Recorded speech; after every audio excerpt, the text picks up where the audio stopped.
February 14 happy valence day. ನಾ ಹೇಳಕತ್ತಿರೋ ಮಾತು lovers ಇದ್ದರಿಗೆ ಮಾತ್ರ. ನಿಮ್ಮ ಲವರ್ ಇವತ್ತೇನಾರ ಮನೆ ಬಿಟ್ಟು ಹೊರಗೆ ಹೋದ್ಲಂದ್ರೆ ಅದಕ್ಕೆ ನೀವೇ ಜವಾಬ್ದಾರ.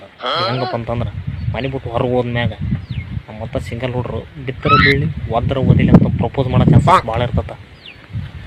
ಮನೆಗೆ ಬಂದಮೇಲೆ ಕಣ್ಣುಡಿ ನೋಡಿ ಕೂದಲು ಸರಿ ಮಾಡ್ಕೊಳೋದು, ಸ್ಮೈಲ್ ಮಾಡೋದು ಮಾಡಕತ್ಲ ಅಂದ್ರೆ ನಿಮ್ಮ ಹುಡುಗಿ ತಿಳ್ಕೊಂಬಿಟ್ರಿ ನೀವು ಓಡ್ಸೋ ಗಾಡಿಗೆ ನಮ್ಮಂಥ ಸಿಂಗಲ್ ಹುಡುಗ ಕ್ಯಾವಿಯ.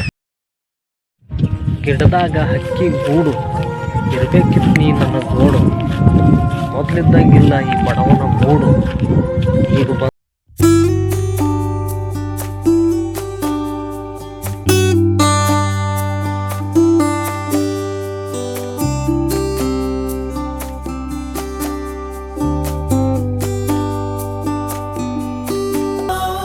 ನಾ ಬಿಡಿಸಿರೋ ಜನು ಹುಲಿ ಹಾಕೋದು ಬೋನು, ನೀರಿಲ್ದಿರೋ ಮೀನು ನಾನಿಲ್ದಿರೋ ನೀನು.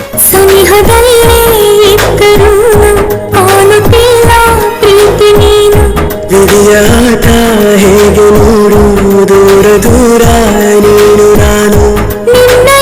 ಹೋದ ತಿಂಗಳ ಅಮಾವಾಸ್ಯೆ ನಮ್ಮ ದೋಸ್ತನ್ನ ಒಂದು 90 ಹೊಡೆದು ಕೇಳಿದೆ, ಹುಡುಗಿಯರ್ ಬೀಳಕ್ಕೆ ಮಂತ್ರ ಇದ್ರಿ ಏನ್ರ ಹೇಳ್ರಲಿ ಅಂತಂದ. ನಮ್ಮ ದೋಸ್ತ್ ಹೇಳಿದ, ಬರೋ ಅಮಾವಾಸ್ಯೆಗೆ ಸುಡ್ಗಾಡಿಗೆ ಬಾ 12 ಗಂಟೆಗೆ ಹೇಳ್ಕೊಡ್ತೀನಿ ಅಂತಂದು. ಆದ್ರೆ ಆತಂತ ನಾನು ಒಂದು 90 ಹೊಡೆದ ಹೋದ್ನೆ. ಹೋಗೋದ್ರಾಗನ ನಿಶಾನ ಇಳಿದೋಗಿತ್ತು. ಅವಾಗ ಗೊತ್ತಾಯ್ತು ಇವ ನಮ್ಮ ದೋಸ್ತ ಹುಚ್ಚು ಒಯ್ಯಾಕ ಬಚ್ಚಲ್ದಾಗ ಹೋಗಿ ಹುಚ್ಚು ಹೋದ ನೀರು ಹಾಕ ಸುಡ ಇಷ್ಟು ಧೈರ್ಯವಂತದಾನ. ಇಂಥವು 12 ಗಂಟೆಗೆ ಬಾ ಸುಡುಗಾಡೆ ಮಂತ್ರ ಹೇಳ್ಕೊಡ್ತೀನಿ ಹುಡುಗಿಯಾರು ಬೀಳತ್ತಂತಂದಲ್ಲ. ಅವಾಗ ಗೊತ್ತಾಗಬೇಕಿತ್ತು ನನಗೆ ಅವನು ಇಂಥ ಮುಚ್ಚುಳೆ ಇಷ್ಟು ಧೈರ್ಯವಂತ ಇಂಥ ದೋಸ್ತರ ಮಾತು ನಾನು ನಂಬಿನಲ್ಲ ಅಂತಂದು. ದೋಸ್ತ ನೀ ಇಷ್ಟಕ್ಕೆ ಪಟ್ರೆ ಹೆಂಗೆ ಭಯ ಸಿಗುತ್ತೆ ಇಲ್ಲಿ ನಿನಗೆ ಜಯ. ಮೋಹಿನಿ ಮಗಳು ಮಾಯ ನಿನ್ನ ಕನಸಿನಾಗ ಬರ್ಬೇಕಯ್ಯ.